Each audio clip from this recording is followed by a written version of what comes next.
الحمد لله نحمده ونستعينه ونستغفره ونؤمن به ونتوكل عليه ونعوذ بالله من شرور أنفسنا ومن سيئات أعمالنا من يهده الله فلا مضل له ومن يضلله فلا هادي له ونشهد أن لا إله إلا الله وحده لا شريك له ونشهد أن سيدنا وسندنا ومولانا محمدا عبده ورسوله أما بعد فأعوذ بالله من الشيطان الرجيم بسم الله الرحمن الرحيم وإذ قال موسى لقومه إن الله يأمركم أن تذبحوا بقرة قالوا أتتخذنا هزوا قال أعوذ بالله أن أكون من الجاهلين صدق اللہ العلی العظیم۔ محترم سامعین، سورہ بقرہ کی 8ویں رکوع میں سے ایک آیت تلاوت کی۔ یہاں بھی بنی اسرائیل کا ایک قصہ بیان کیا گیا ہے، اور یہ قصہ چند آیات پر مشتمل ہے۔ تمام آیات تلاوت کی جاتی مگر خطبہ طویل ہو جائے گا، اس لیے صرف پہلی آیت پر اکتفا کیا۔ قصہ ان آیات میں کیا بیان کیا گیا اور یہ قصہ بیان کرنے کا مقصد کیا اور اس میں حکمت کیا ہے جو قرآن شریف میں یہ قصہ بیان کیا گیا ہے۔ قصہ یہ ہے، حضرت موسیٰ علیہ السلام کے زمانے میں آپ کی قوم بنی اسرائیل کا ایک آدمی تھا جس کا نام تھا عامیل۔ یہ بہت امیر آدمی تھا، مالدار آدمی تھا۔ اس کی مالداری پر لالچ ہوا اس کے بھتیجے کو، اور اس نے اپنے ساتھ چند ایک آدمی رشتہ دار جو وارث تھے ان کو ملا کر انہوں نے سوچا کہ چاچا میاں کی زندگی کب تک ہے، چچا کا کب تک انتظار کریں، ان کا پہلے ہی کام تمام کر دیں اور جو مال ہے وہ حاصل کر لیں۔ مال حاصل کرنے کے لیے کب تک انتظار کریں کہ کب یہ ٹرکیں گے اور کب مال ملے گا، تو پہلے ہی ان کا کام تمام کر دیا جائے۔ چنانچہ ان کو جنگل میں لے جا کر چچا میاں کو اور ان کا کام تمام کر دیا۔ پھر یہ ہوا، جب قتل کر دیا گیا تو رشتہ داروں نے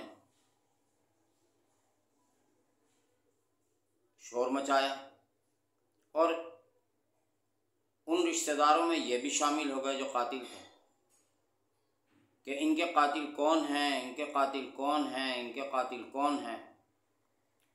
کچھ بھی معلوم نہ ہوا کہ اس آدمی کا قاتل کون ہے۔ آخر بنی اسرائیل نے حضرت موسیٰ علیہ السلام سے مطالبہ کیا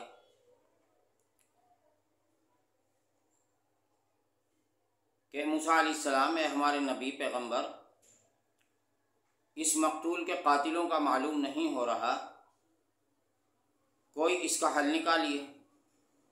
حضرت موسیٰ علیہ السلام نے اللہ تعالی سے دعا فرمائی کہ یا اللہ، میری امت کے یہ لوگ فلاں مقتول کے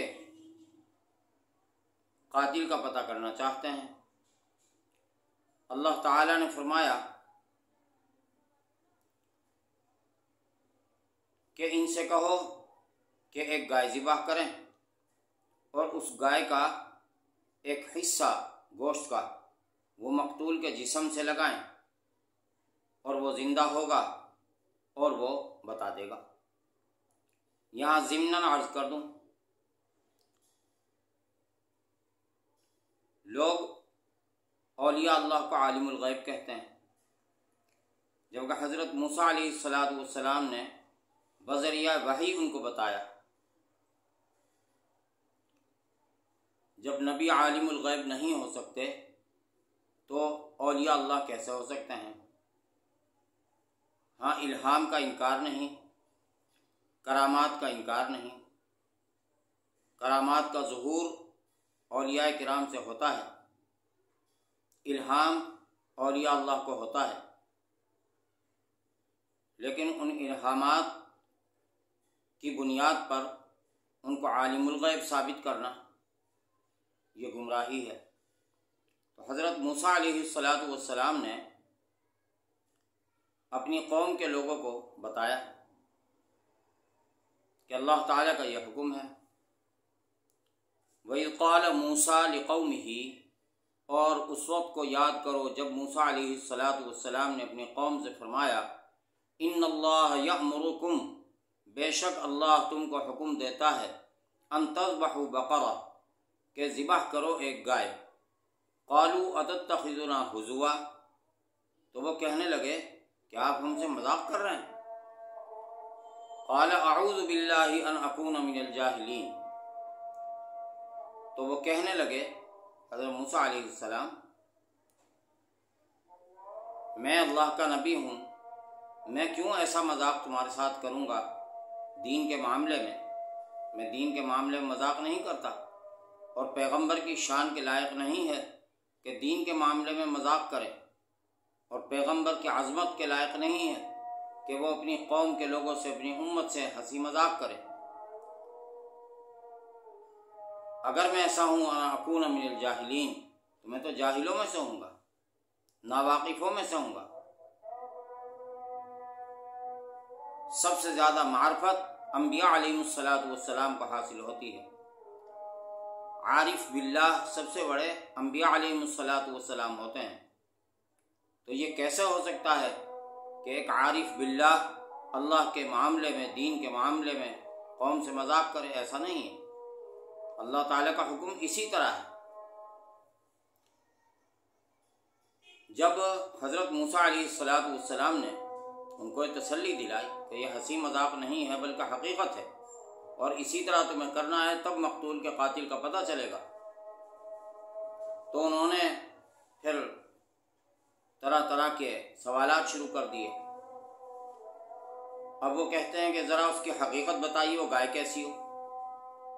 تو حضرت موسیٰ علیہ السلام نے پھر اللہ کے حضور دعا کی اور جواب دیا ان کو کہ لا فارغ ولا بکر عوان بین ذلک، نہ تو باکرہ ہو، یعنی ایسی گائے بھی نہ ہو کہ اس میں بچے دیے ہوئے ہوں، اور نہ ایسی ہو بہت چھوٹی کہ جو بچے دے نہیں سکتی۔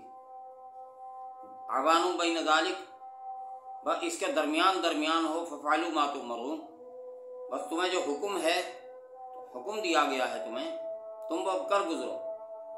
ایسی گائے کہیں سے لو اور ذبح کر دو، اور اس کا ایک حصہ کاٹ کر اور مقتول کے جسم سے لگا دو، معلوم ہو جائے گا، وہ زندہ ہو کے خود بتا دے گا۔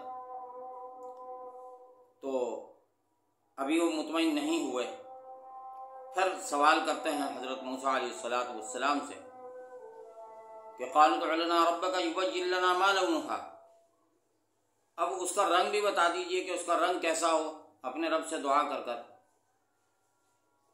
کہ اس کا رنگ کیسا ہونا چاہیے۔ تو حضرت موسیٰ علیہ السلام نے اللہ تعالیٰ سے پوچھ کر پھر اپنی امت کو بتایا کہ اس کا رنگ کیا ہونا چاہیے۔ سخت زرد رنگ ہونا چاہیے، تیز زرد رنگ، لا شیۃ فیہا، اور تیز زرد رنگ بھی ایسا ہو کہ اس میں کوئی دوسرا رنگ شامل نہ ہو، پوری کی پوری گائے صفراء تیز زرد رنگ کی ہو، تسر الناظرین، کہ دیکھنے والوں کو وہ اچھی لگے،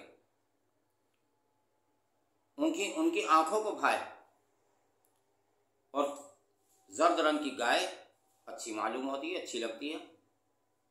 بنسبت کالی گائے کے، بنسبت سفید گائے کے زرد رنگ کی گائے بہت اچھی لگتی ہے، پسند آتی ہے لوگوں کو، تو ایسی گائے ہونی چاہیے۔ اب وہ پھر پوچھنے بیٹھ گئے کہ ابھی تو تشابہ علینا، ابھی بھی ہم پر وہ مشتبہ ہے، ابھی بھی اس کی آپ کچھ حقیقت بتائیے کہ وہ اور کیسی ہو۔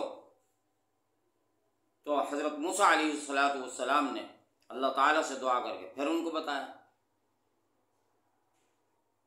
لا ذلول تصیر الارض ولا تسقی الحرث مسلمۃ لا شیۃ فیہا،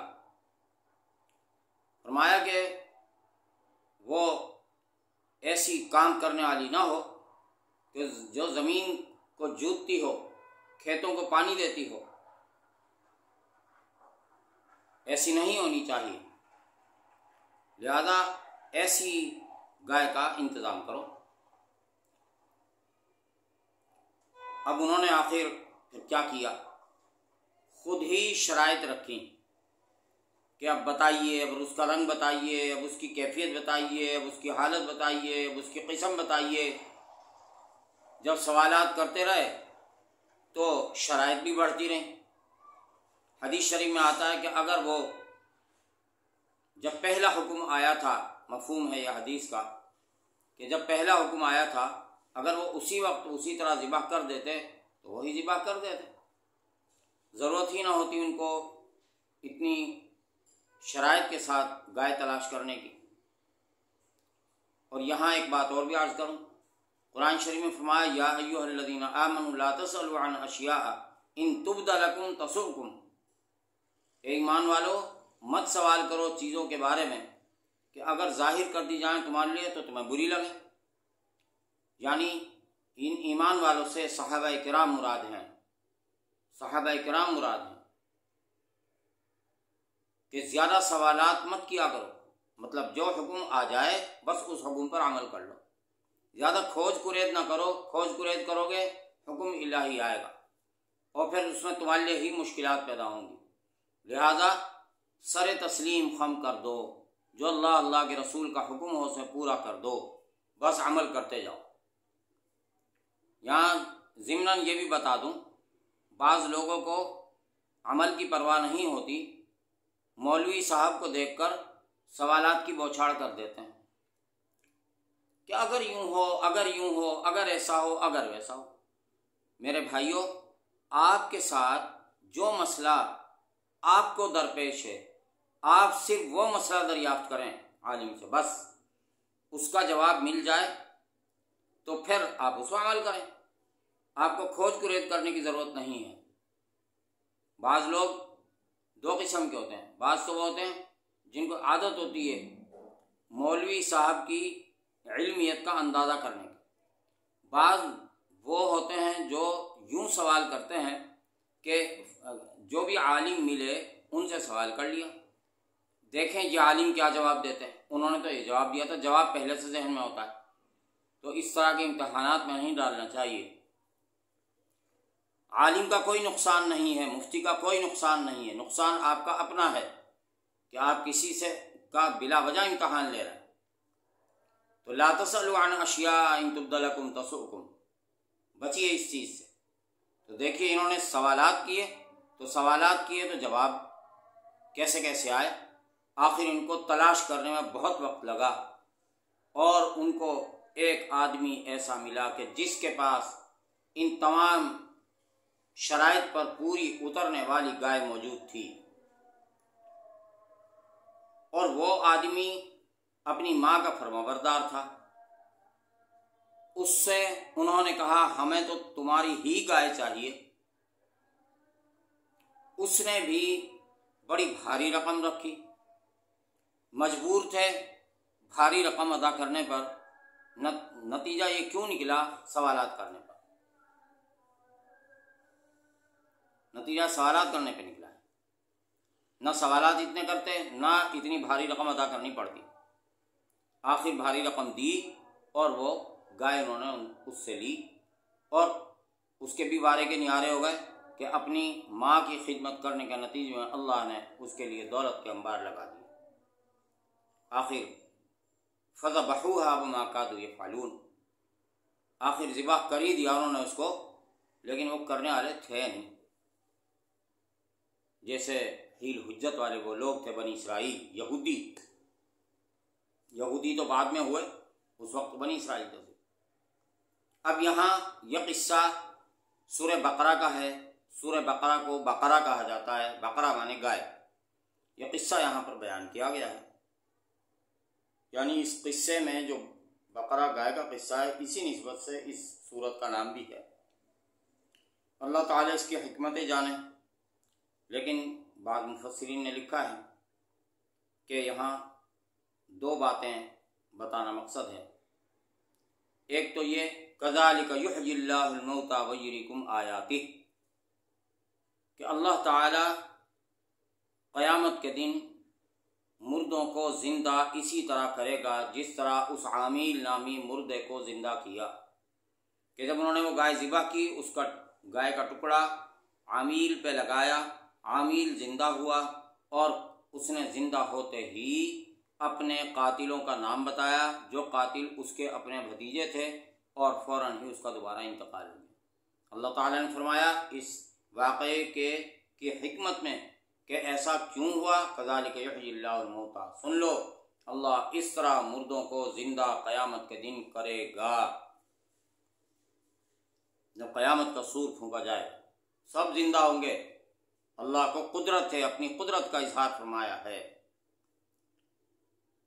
دوسری ایک بات یہ کہ اللہ تعالیٰ کو قدرت ہے، اللہ تعالیٰ اس بندے کو ویسے ہی زندہ فرما دیتے اور پھر دوبارہ انتقال ہو جاتا۔ گائے کا ذبح کرنے کا حکم کیوں دیا گیا؟